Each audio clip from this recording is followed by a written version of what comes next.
Chapter 8. On that day did the king Ahasuerus give the house of Haman, the Jews' enemy, unto Esther the queen. And Mordecai came before the king, for Esther had told what he was unto her. And the king took off his ring, which he had taken from Haman, and gave it unto Mordecai.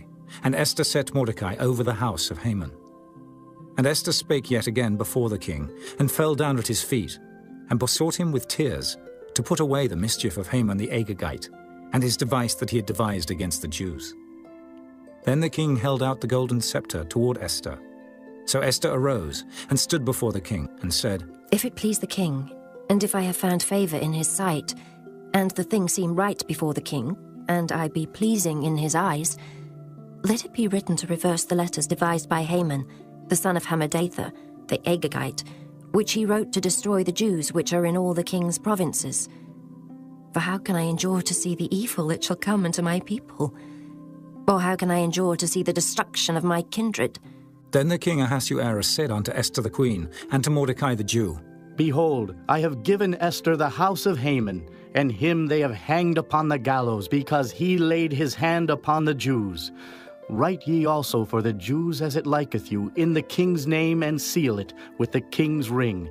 For the writing which is written in the king's name, and sealed with the king's ring, may no man reverse. Then were the king's scribes called at that time in the 3rd month, that is the month Sivan, on the 23 day thereof.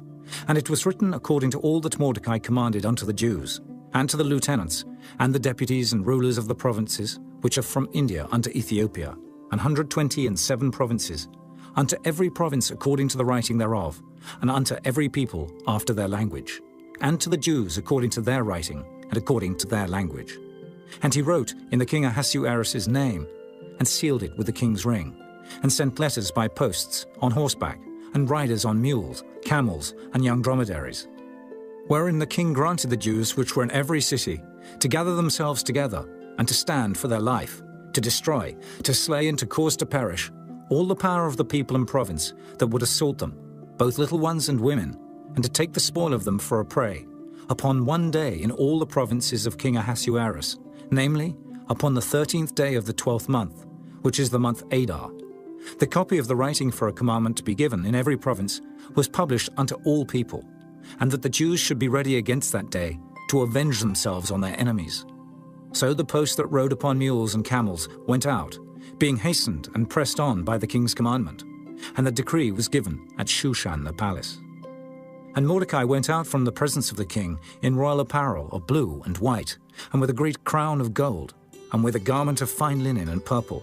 And the city of Shushan rejoiced and was glad. The Jews had light and gladness and joy and honor. And in every province and in every city, whithersoever the king's commandment and his decree came, the Jews had joy and gladness, a feast and a good day. And many of the people of the land became Jews, for the fear of the Jews fell upon them.